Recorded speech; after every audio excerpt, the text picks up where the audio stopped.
en este momento recibimos un invitado muy especial.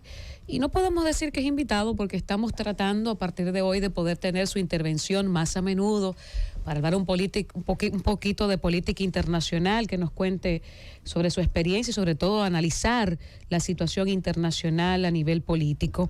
Estamos hablando del exdiputado del PSOE, el señor Juan Segovia, que nos acompaña en esta tarde. Bienvenido al Gobierno de la Tarde. Encantado, querida iluminada.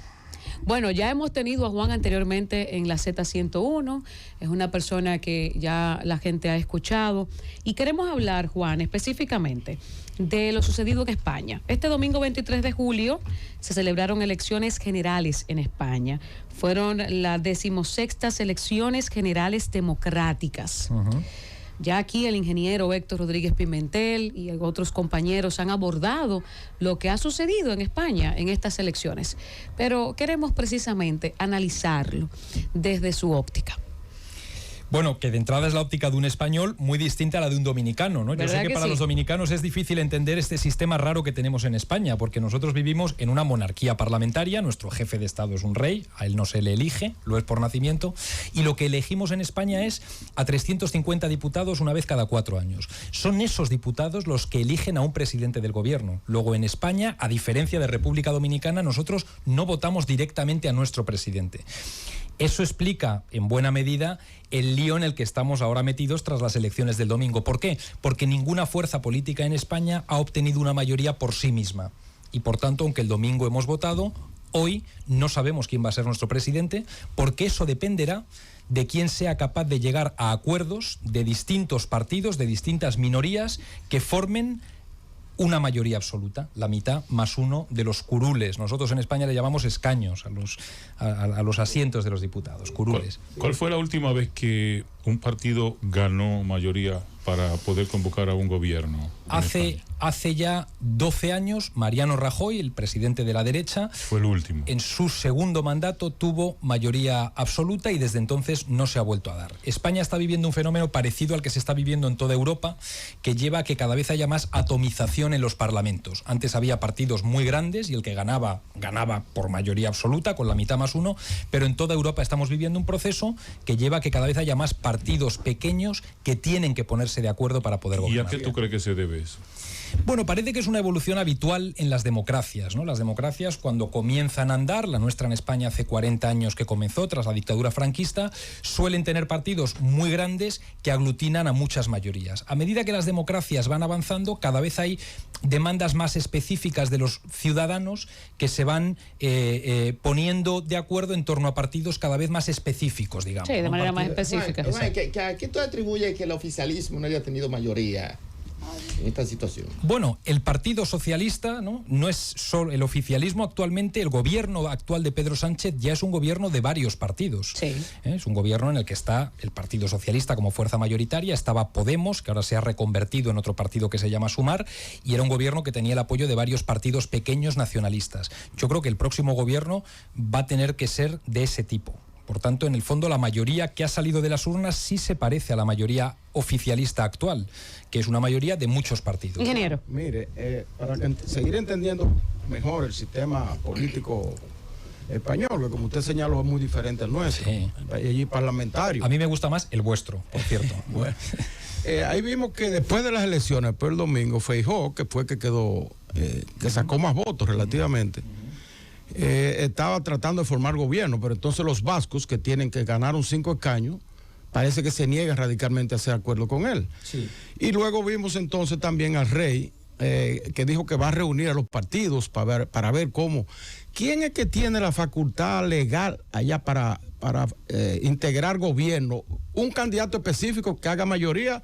¿O es el rey el que tiene la última palabra en ese Nuestra Constitución determina que pasadas las elecciones, el rey, que es el jefe de Estado, llama a consultas a los líderes de todos los partidos. Y una vez que escucha a todos, el rey valora quién es el que tiene más supuestos o previsibles apoyos parlamentarios y le designa como candidato a la investidura.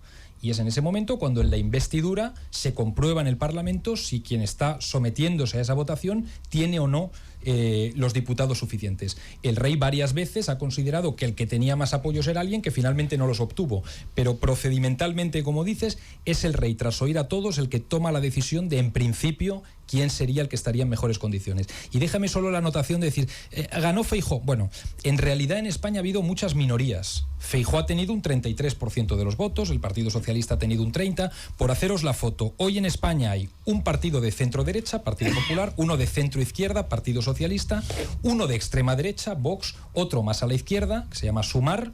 Digamos, ahí habría, ¿no?, la derecha y la extrema derecha sumarían un bloque, la izquierda y la extrema izquierda sumarían otro, y luego hay alrededor de 25 diputados de partidos nacionalistas de distintas regiones de España. ¿Cuál es la fortaleza de Pedro Sánchez? Que todos esos partidos regionalistas solo están dispuestos a sumar con Pedro, no con Feijóo, y eso es lo que lleva a Pedro a ser favorito para poder volver a ser presidente. ¿Qué tiempo, ya ahí mismo, ya para terminar, qué tiempo da la ley española para que se forme gobierno? La ley española... Y si no se forma, ¿cómo lo entonces proceden? Sí. ¿Hacen elecciones nuevamente? Exactamente. La ley española determina que ahora toca la ronda de contactos del rey.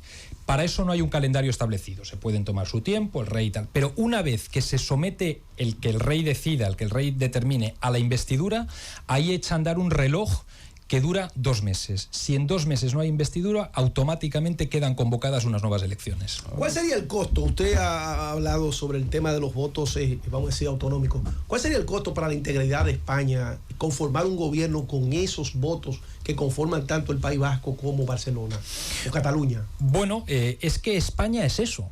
Es verdad que muchas veces la derecha dice, pero ¿cómo va a pactar un gobierno el Partido Socialista con partidos nacionalistas que en el fondo no están implicados del todo en lo que es nuestro país? Bueno, España es un país muy plural, muy diverso, donde hay regiones que tienen idiomas diferentes, culturas diferentes, y todos convivimos juntos. España es un país donde hay muchas regiones que tienen partidos propios, que también tienen algo que decir en la configuración de un gobierno porque les ha votado la gente. Con sus intereses muy marcados. Es verdad, y muchas veces no coinciden con los de uno, pero claro, la democracia es eso, y la democracia parlamentaria es la capacidad de llegar a acuerdos entre gente que no piensa exactamente igual y conformar un gobierno. El Parlamento que tenemos desde este domingo los españoles es el que los españoles hemos querido. Juan. Juan Segovia. Es verdad que hoy tenemos 2 Juan aquí. Juan Reyes. Partiendo de lo que Europa ha ido siendo siempre el primero. Demostró lo que era democracia, dio los cambios necesarios. Hoy parece que la democracia es la construcción de consenso. Viene siendo una demostración no solamente en España, sino en otras naciones. Ya he visto que ha dicho que el que más se parece a los demás partidos es Pedro Sánchez. Cuando dice que el que más se parece a esos partidos es Pedro Sánchez, quiere decir que el extremismo del PP los aleja del gobierno. Sin duda. Sin duda. Es verdad que los españoles pensábamos durante toda la campaña electoral y a la vista de las encuestas que se iba a poder formar una mayoría del Partido Popular, centro-derecha, junto con Vox, extrema-derecha. Pero Vox se cayó en las elecciones. El problema es que a Vox le ha ido muy mal. Sí. Al Partido Popular le ha ido menos bien de lo que parecía, y lo que dices tú, Juan, el problema es que si ellos no suman, tener a un partido de extrema derecha como aliado te lleva a que nadie más quiera ser aliado tuyo en España. Pedro Sánchez la lleva fácil. Bueno, hay un partido que es algo más complicado de entre los minoritarios, ¿no? Digamos que hay 5 partidos regionalistas, hay 4 que claramente ya han dicho que van a apoyar a Pedro, y tenemos que fijarnos en lo que diga un partido que se llama Junts por Catalunya, un partido catalán. Ese es el partido que lo va a poner más difícil. 5 escaños. Creo que tiene 6, me parece. 6. Por cierto, estamos a una falta del voto de los españoles que vivimos en el exterior y que hemos votado en los consulados, y que va a llegar el viernes que viene. Yo mismo voté en el consulado de España. El viernes que viene llega ese voto, se va a contar y podría haber algún cambio, pero en principio tiene 6. La única duda es si ese partido catalán, Junts per Catalunya, va a votar o no a Pedro. Si vota a Pedro, o incluso abstenerse.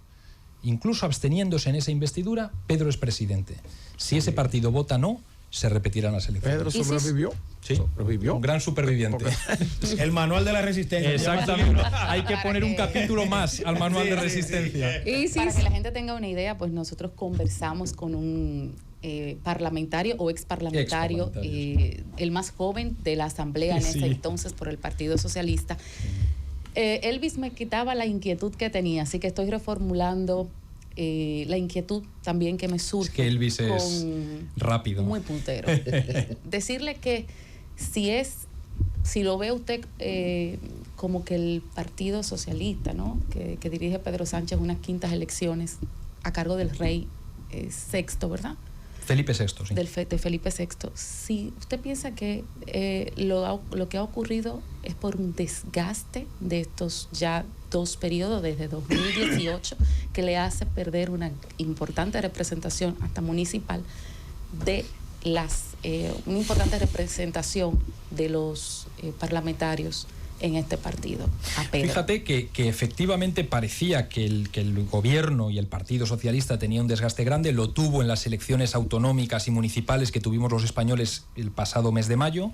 Eso es lo que le lleva a Pedro a convocar elecciones anticipadas, cosa que en nuestro sistema político se puede hacer. Sí. Pero en estas elecciones ese desgaste no ha ocurrido. Es más, Pedro ha aumentado en 800.000 votos y en 2 curules. Por tanto, el Partido Socialista en estas elecciones no solo no ha tenido desgaste, sino que ha crecido y se ha afianzado. Se ha afianzado. Totalmente. Es verdad que seguimos en una situación precaria porque por sí solo no puede gobernar, le hace falta el concurso de otras fuerzas políticas, pero yo creo que ese cambio de tendencia que hemos visto de las autonómicas y municipales a estas generales, solo han pasado 2 meses por medio, ha sido el miedo grande que los españoles han tenido a la llegada de la extrema derecha al gobierno. Juan, ese momento. Perdón, Elvis, para terminar con la parte de Pedro Sánchez, cuando nosotros hablamos precisamente de las tendencias, en el caso de Pedro sí sabemos que tiene pues muy buena racha en estas elecciones. ¿Podría cambiar radicalmente lo que observamos en el escenario de que pueda llegar Pedro a ser presidente nueva vez? ¿En qué escenario? ¿Quién sería la persona que puede ocupar y de qué manera se puede dar ese cambio? Porque en realidad ha habido una variante a lo que se había pensado. Bueno, muchos estaban ya pensando que efectivamente el domingo Pedro se terminaba y que por tanto habría que pensar en un nuevo liderazgo en el Partido Socialista. No, el domingo, antes en las municipales. Antes en las municipales. Sí, claro, pero a partir de... adelantó las elecciones. Exacto, dijeron, ha empezado la muerte de Pedro, que por cierto a Pedro ya le han enterrado muchas veces. Sin embargo, ahí está vivo, coleando y está dando la batalla. Por tanto, creo que hoy el liderazgo que está en riesgo no es el de Pedro Sánchez, aunque os digo, bueno, hay que ver qué pasa con la investidura, hay que ver si al final este partido del que os hablo catalán acaba apoyando o no, si no es así se repetirán las elecciones, pero creo que el liderazgo que corre más peligro hoy en España es el de Feijóo, no es el de Pedro Sánchez, es el del líder de la derecha, que por cierto se ve amenazado por la presidenta de la Comunidad de Madrid, también de derechas, Isabel Díaz Ayuso, sé que algunos la conocéis, sí, claro. y quienes tienen un lío precisamente porque no han estado a la altura de la expectativa que había en torno a ellos son la derecha. No es Pedro Sánchez, que una vez más parece que sobrevive. Y ahí mismo preguntarte, ahí mismo para que la gente entienda. Feijóo, si ahora no puede formar gobierno y Sánchez se reelige, Feijóo entonces sale del escenario político de una vez español. Bueno, Feijóo quedaría en principio como líder de la oposición. Sí. Él ha sido elegido diputado por Madrid, sería el líder de una de las minorías parlamentarias que pasaría a estar en la oposición. No quedaría mal parado, ¿eh? Bueno, ahí está. No quedaría mal parado, estaría ahí líder de la oposición. Líder de la oposición. Juan, que en Europa vienen dándose muchos cambios, perdón, Lima, vienen dándose muchos cambios y ha sido la que ha demostrado los cambios que se han extendido hasta América. En España, ¿tú crees que pronto llegue un momento de revisar la forma de gobierno y hasta el tema de la monarquía? Porque hay posiciones muy extremas que se fueron planteando en la campaña electoral. Es verdad, y yo no te oculto que a mí no me disgustaría que eso se revisara. Desde luego yo no me siento orgulloso de vivir en un país que es una monarquía. Francamente me gustaría que los españoles pudiéramos elegir a nuestro jefe de Estado como hacéis los dominicanos y cada 4 años ver si lo hace bien o mal y quitarle. Bueno, nosotros tenemos actualmente y de acuerdo a nuestra Constitución ese sistema. ¿Se puede revisar? Todo se puede revisar, por supuesto, y es verdad que Europa está viviendo un momento muy convulso. ¿Posibilidades, Juan, reales de que se puedan revisar? Hoy por hoy, pocas. Hoy por hoy, pocas. Porque os voy a decir una cosa. Os voy a decir una cosa. Porque una constitución tiene que ser el marco en el que todas las fuerzas políticas puedan jugar y estén de acuerdo. Y eso significa que todo el mundo ceda. Y la constitución actual en España supuso que después de una dictadura terrible que vivimos con el general Franco, pues todo el mundo cedió, cada uno en su parte, e hicimos un marco en el que todos jugar. ¿Se podría revisar y reformar la constitución española? Hombre, haría falta un acuerdo de todos. todos, porque lo que no se puede hacer es una constitución para unos. Entonces, pero mientras tanto hay uno que manda. Hace un momento usted hablaba un detalle importante del voto en el exterior. Sí. El caso de los dominicanos, aquí las elecciones de sal son muy fervientes y el voto en el exterior juega un papel fundamental. Ahora, ¿qué cantidad de españoles están hábiles para votar en la República Dominicana? ¿Tienen un padrón? Sí, mira, a nivel total, digamos, hay 1.200.000 españoles viviendo en el exterior, con derecho a vivir, incluido yo, con derecho a voto, de los cuales han votado en las elecciones 200.000. En la República Dominicana creo recordar que eran unos 1.200 los que han votado. Eran muchos más lo que podían, pero hemos ejercido ese derecho alrededor de 1.200. Okay. Una atención eso quiere decir que aquí hay entonces como 10.000 españoles. Porque no, más, creo que 20 y algo mil, me parece que estaban censados. Del rey. 25.000 casi, partiendo sí, 20 y algo mil. Sí. ¿No hay inclinación? Sí. No, el rey constitucionalmente se mantiene al margen de la política, ni siquiera vota, no ejerce derecho a voto. Pero entre ustedes no hay una inclinación que entiendan que... No te sabría, sería especular decir cuál es su simpatía. La verdad es que hay que decir que la familia real española nunca ha mostrado ninguna preferencia. Y la reina... más rápido para claro, exactamente. ¿Y la reina, antes de ser reina, tenía alguna inclinación política? Todo el mundo la ubicaba en la izquierda, porque además era de una familia asturiana, una región con tradición muy de izquierdas en España, hija de una, o nieta de una sindicalista, en fin, era una mujer que aparentemente todo el mundo decía que era una mujer más bien de izquierdas, pero tampoco sea... Probablemente se haya derechizado. Juan, nosotros... Desde luego lo que seguro que es ahora es monárquica. Monárquica, eso sí, de eso estamos claros. Eso de derecha a izquierda en Europa y en España específicamente. Y extrema derecha. Ya no tiene que ver con lo tradicional de conservadores y revolucionarios, sino que ahora es el que es pro aborto, el que es progres, es el izquierdista, y el otro que quiere la familia, la tradición, entonces es derechista. Bueno, yo yo si tuviera con una brocha gorda que decir que es cada cosa, diría, es por un lado la situación económica y por otro lo referido a los derechos civiles lo que te sitúa en un sitio o en otro.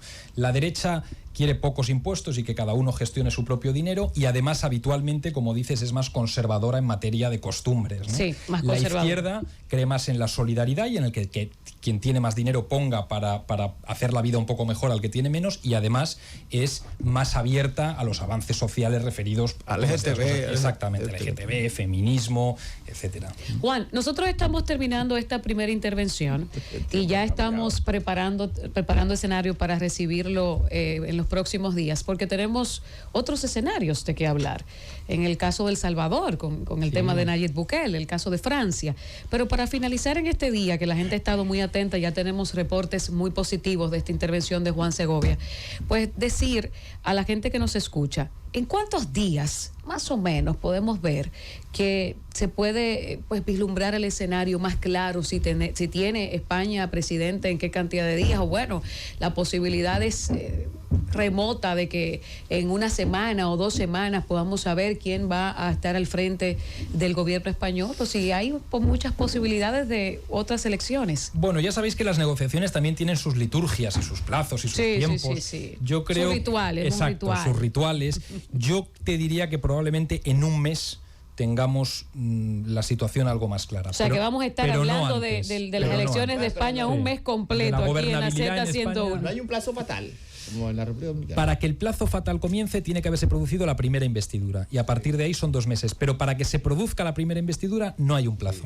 El rey tiene que señalar a uno una reunión. Hay una ronda de contactos del rey, puede haber una segunda, puede no haber un candidato claro. Eso sí, una vez que uno se presenta, ahí ya sí. ¿Y cómo es eso cuando se elige entonces el presidente del Parlamento?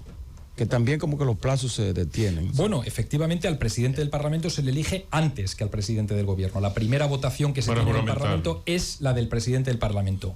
Y esa es muy indicativa, ¿no? O sea, muchas veces eso hace intuir por dónde van a ir las cosas. Cierta inclinación. Exactamente. Sí, porque tienen que haber coaliciones. Y ese es buen apunte que haces. Hay que estar pendiente de eso, porque el primer acuerdo al que se llegará será por la presidencia del Parlamento y por la mesa, presidencia, vicepresidencias, vocales. Ahí es donde veremos efectivamente si está avanzando una mayoría. Me queda eso la duda, Juan. Escúchame, Juan Rey. Juan, ¿y qué podría pasar entonces? Un vacío legal. ¿No ha pasado nunca en España una situación que se prolongue como la gobernabilidad? No. ¿Cómo funciona entonces las instituciones? Ocurrió en Bélgica, ocurrió. Sí. Por eso en Bélgica pasó. Sí. Pasó Bueno, en nosotros Bélgica. en España somos los terceros en récord de gobierno. El primero es Bélgica, el segundo Irak Irak, fijaros, sí. Y el tercero es España, países que han tenido meses y meses de provisionalidad. ¿Qué está previsto en nuestra Constitución? Que hasta que no hay un nuevo gobierno se queda en funciones el gobierno anterior. Claro. Por tanto, digamos que el día a día del gobierno... Exacto, no hay un vacío porque el presidente y su gobierno lo son en funciones hasta que haya otro. Otro beneficio para Pedro Sánchez. Sí, exacto. La posición la tiene ganada, el que está ahí es él. Rápidamente, cuando vemos el tema español, la economía española ha sido fundamental. Sí. Económicamente ha habido, parece que un freno de la inflación, pero la gente no se siente, como llamamos aquí el boroneo, que es el dinero que circula en las manos de los que no tienen trabajo, de los que tienen trabajo, o como sea. Económicamente, ¿cómo está España? Bueno, yo creo que los datos son muy buenos. Es verdad que lo que tú dices, luego hay gente a la que le va mejor, gente a la que le va peor. También en España tenemos una bolsa de pobreza importante, de gente a la que le cuesta llegar a final de mes, y pues a mí no me redundan los buenos datos económicos. En fin, ese es siempre un debate, ¿no? Pero desde luego los datos de creación de empleo, de reducción de la pobreza, de inflación, son datos buenísimos, que yo creo que en gran medida también han ayudado a que el Partido Socialista se haya mantenido, aunque con todas las dificultades. Sí, yo creo que sí. Yo creo que la situación económica ha ayudado mucho. Ok, bueno, en este caso, Juan, cuando Juan Reyes toca la parte económica, ciertamente España ha tenido una recuperación, un crecimiento interesante luego de una pandemia. Entonces, ciertamente, como le acaba de analizar usted, pues esto ha sido positivo y por eso quizás la gente se ha inclinado hacia el Partido Socialista, porque luego de una pandemia, luego de lo que vivimos, luego también de la guerra de Rusia y Ucrania, que nos afectó a todos, pues España lleva la delantera en la parte económica en cuanto a recuperación. Creo que eso ha influido en los resultados, efectivamente. El hecho de tener la sensación de que ha habido un gobierno que ha sabido manejar la economía en tiempos muy difíciles. ¿Ha apostado entonces el español precisamente a eso, a la estabilidad económica? Quizás se ha inclinado más hacia el señor Pedro Sánchez precisamente por eso. Yo te diría que sí hay que buscar factores que hayan llevado, esto siempre es difícil de analizar, ¿no? Y siempre es un poco especular, pero yo diría que por un lado sí se ha valorado el buen desempeño económico del gobierno y por otro lado los españoles han tenido miedo a la llegada de la extrema derecha al poder. ¿También miedo? Sí, sin duda. En los últimos tiempos, no sé si venga el caso la pregunta porque estamos analizando la situación política española, pero en los últimos meses quizás se ha estado hablando en República Dominicana sobre la posibilidad de que los dominicanos puedan viajar a España, a Europa, sin la visa Schengen en algún momento. ¿Se podría contemplar esa posibilidad para un futuro no muy lejano? Bueno, a mí me parecería lo justo. Desde luego, República Dominicana es de los pocos países de Latinoamérica a los que se les exige visa y a mí me parece que eso no es justo y a mí me parece que España lo que necesita es que vaya mucha gente a vivir, a trabajar. Somos un país con una población muy envejecida, al que lo que le hace falta es que nuestros hermanos, que además un dominicano, según pisa Madrid, ya es madrileño, porque hablamos el mismo idioma, tenemos la misma cultura, si somos hermanos, ¿no? Y si algunos van al tribunal, también consigue la nacionalidad, por la vía del acuerdo que hizo Trujillo con bueno, y por la ley de memoria democrática, que me gusta más que el acuerdo de Trujillo. Sí, y a mí también. En fin, si me pides opinión, te diría, yo desde luego creo que sería muy positivo quitar la visa. Si ¿crees que eso va a ser a corto plazo? Desgraciadamente creo que no. Pero me consta que se está trabajando y desde luego espero que se consiga. Déjame hacer otra pregunta ya fuera del sistema político. Hay muchos españoles aquí invirtiendo, sobre todo en el área turística. Yo creo que la inversión más importante es la española. ¿Cómo se percibe el ambiente en España con relación a la posibilidad de invertir en la República Dominicana? El ambiente de inversión que hay aquí. Bueno, República Dominicana es un país querido para los españoles. Desde luego todo el mundo tiene la expectativa vital de poder venir al Caribe, a la playa. Digamos que eso es como, ¿no?, un objetivo para cualquier español, venir al Caribe de vacaciones. Es un país querido, todo el mundo sabe que es un país con el que la relación es buena y tanto para invertir como para venir, pues es un destino muy apetecido, ¿no? Es verdad además que existe, yo creo que con razón, la sensación de que es un país donde hay una seguridad jurídica que ayuda a la inversión, que aquí no hay sobresaltos, que aquí no hay grandes amenazas como hemos visto en otros países latinoamericanos y todo eso ayuda. No, definitivamente. Isis.